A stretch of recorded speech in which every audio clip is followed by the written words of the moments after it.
Bonjour Jean Dreuil. Bonjour. Vous êtes maire de Sérignac, une commune rurale du Lot-et-Garonne. Vous êtes conseiller général de ce même département et surtout vous êtes président du centre de gestion départemental. Mais qu'est-ce que c'est que le centre de gestion? Le centre de gestion départementale de la fonction publique territoriale. Alors c'est une structure surtout administrative de mutualisation des 319 communes du département. Et alors pourquoi mutualiser l'ensemble de toutes les 319 communes? Vous savez très bien que plus on est rassemblé, plus on est fort. On a des compétences, et je vous en parlerai peut-être tout à l'heure, plus en détail, des compétences importantes. Et je crois qu'on a eu le besoin, à l'origine, parce que ça va au-delà de ma personne, il y a une vingtaine d'années, je dirais même 25 ans, que les centres de gestion ont mutualisé les compétences des municipalités.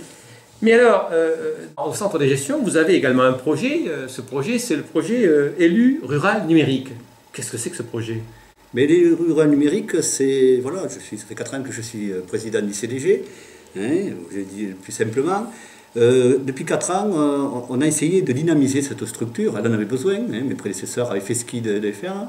Mais bon, au niveau national aussi, on a des grosses demandes à ce niveau-là. Et après un petit inventaire, ce qu'on appelle des audits en interne, on s'est aperçu, et un questionnaire qui a été envoyé à toutes les communes, 70% des communes sur les 314 ont répondu à notre questionnaire, et on s'est aperçu que le problème du numérique, le désert numérique du Lot-et-Garonne existait bien. Donc on a essayé de faire au mieux à ce niveau-là et de prendre cette compétence, parce qu'on en a d'autres compétences au niveau du centre de gestion, à bout de bras. Alors justement, ce centre de gestion fait des offres en direction des municipalités, départements, et je suppose que ces offres recouvrent également des compétences dans le champ du numérique. Bien sûr, dans le numérique, bien sûr, mais aussi dans tout ce qui concerne l'emploi, la santé, le handicap. Je crois que ça c'est très très important. C'est quand même 8000 agents territoriaux. On en a en direct à peu près un peu plus de la moitié. Tout ce qui concerne les concours, les protections sociales, je crois que ça c'est important. Pôle carrière, croyez-moi, les 8000 agents du département sont vraiment impliqués. Bien sûr, un pôle administration, et c'est pourquoi je suis interviewé, un pôle numérique. Dans ce pôle numérique, tous les champs sont concernés? Ah oui, l'éducation oui. Uniquement ou bien... Non. Je crois que l'éducation va arriver. On a 4 axes forts qui sont le service Internet. Là aussi, actuellement, au bout de 2 ans, nous avons créé une trentaine de sites. Il faut savoir que des sites Internet, qu'on appelle sites Internet, avec la dématérialisation, il y en avait à peine 6 dans le département. Après, on a tout ce qui concerne la dématérialisation des actes. Je crois que ça, c'est quelque chose d'important. De plus en plus, avec l'administration, avec la DGFiP, on nous demande d'avoir des relations dématérialisées et on a des grosses obligations d'ici 2015. Mais dématérialisé, ça signifie une suppression de papier dans la transmission des actes aux autorités préfectorales, la DGFiP, etc. Au-delà de ça, développement durable, tout ça. Bien évidemment. Je voudrais revenir sur les sites Internet. Je suis... municipalité, petite municipalité du Lot-et-Garonne. Je vais prendre votre ville. Oui. Pourquoi ai-je besoin d'un site Internet? Quel intérêt y a-t-il à avoir un site Internet? Mais, moi, je vais prendre l'exemple au niveau scolaire. Oui. Voilà, les parents d'élèves. Oui. Voilà, ils ont besoin d'avoir des informations sur la collectivité, sur la commune, par le biais du site Internet, genre la cantine scolaire, et plein d'éléments. Le jour, il y a eu la tempête, voilà, des informations très importantes. Vous êtes en communication directe avec l'ensemble des administrés de votre commune. Voilà. Alors je reviens à mes axes. Oui, tout à fait. À mes axes, c'est l'information géographique. Croyez-moi, le SIG, quelque chose de très très important. C'est quoi le SIG? SIG. Alors SIG, c'est simplifier de la cartographie, oui. De la cartographie, et c'est très très important parce que tout le monde n'était pas au cadastre, toutes les collectivités. Par notre mutualisation, nous avons réussi, et c'est, je dirais, carton plein. On s'est donné un objectif, d'ici encore 1 an, d'avoir toutes les collectivités sur le cadastre. On sera le premier département au niveau aquitaine où tout le monde sera cadastré numériquement. Et croyez-moi, c'est quelque chose d'important. Alors là aussi, c'est une animation d'un conseil municipal. Là aussi, par le site internet, on peut récupérer des documents sur le cadastre comme on a l'habitude de... Alors prenons l'exemple d'un conseil municipal. On est en plein conseil municipal, on a besoin d'une information géographique, besoin du cadastre, on l'a en réalité. Dans cette même salle, voilà. Vous avez un écran derrière vous, vous avez un projecteur, vous avez des sites internet, on peut avoir sur 15 élus, il y en a toujours 3 ou 4 qui ne savent pas exactement où se trouve telle maison, hein, mais immédiatement, bien sûr, il faut que ce soit bien managé par le secrétaire de mairie. Nous avons, mon dernier conseil municipal, elle a réussi à me suivre pendant 2 heures, 2 heures et demie, de présenter sur les sites internet. Ça va jusqu'au le travail sur le budget. Le travail sur le budget, on peut au départ regarder les débits, les dépenses et les recettes, mais on peut rappeler à un élu qu'à un certain moment, il m'a demandé d'acheter cette pièce sur le tracteur. On a dématérialisé jusqu'à la facture. On peut carrément voir la facture. Alors ça, c'est un élément important de la vie de la commune, voilà. et de la vie administrative de la commune. Et j'ai envie de vous parler aussi du 4e axe, Bien parce sûr. que si on dématérialise, si on est de plus en plus informatisé, la sécurité est importante. Alors, système de tout sécuriser. Hein, et ça, je crois que c'est important pour les collectivités. Il ne s'agit pas, quand on a de dématérialisation, je dirais, à 100% d'une collectivité, comme c'est presque le cas à Sérignac, d'avoir gardé tout, soit dans son coffre-fort, ou soit dans un tiroir. Donc, on a besoin d'avoir une sécurité autre que sur les lieux. Très bien. Bon, vous me l'avez dit, vous êtes maire de cette petite commune rurale qui s'appelle Sérignac. Combien d'habitants dans votre... 1144. Donc c'est bien une petite ville, Oui. une petite école. 13 km d'Agen, Oui. 2 écoles, maternelles et élémentaires. Alors justement, ces écoles, comment le numérique est-il entré dans vos écoles?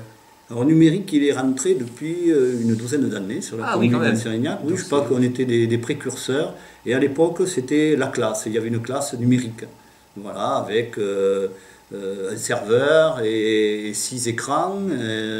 Et puis voilà, chacun passait dans cette classe. Il faut avouer que ça a un peu vieilli, tout ça. Avec le temps, les classes sont un peu appropriées les ordinateurs, pour diverses raisons. Donc on a eu besoin de passer à une deuxième phase. Et cette deuxième phase, c'est quoi alors? Mais on entendait comme tous les élus, que ce soit avec les élus ruraux, on entendait parler de tableaux numériques. Mais les tableaux numériques, ça nous paraissait quand même assez cher. Moi, ma volonté, c'était d'équiper les 4 classes. Je dirais même les 5, mais on n'en a plus que 4. Les 4 classes, on a mis ce que vous avez dans cette salle, c'est-à-dire un écran, un projecteur, un portable pour l'enseignante et un bureau dédié avec une souris et pour faire travailler les élèves. Et ça, on a équipé toutes les classes. Et les enseignants, comment réagissent-ils à ces équipements? C'est utilisé en classe? Je pense que c'est très dur. Je dis je pense, mais j'en suis même sûr. C'est très utilisé. Ça va de ces 4 classes.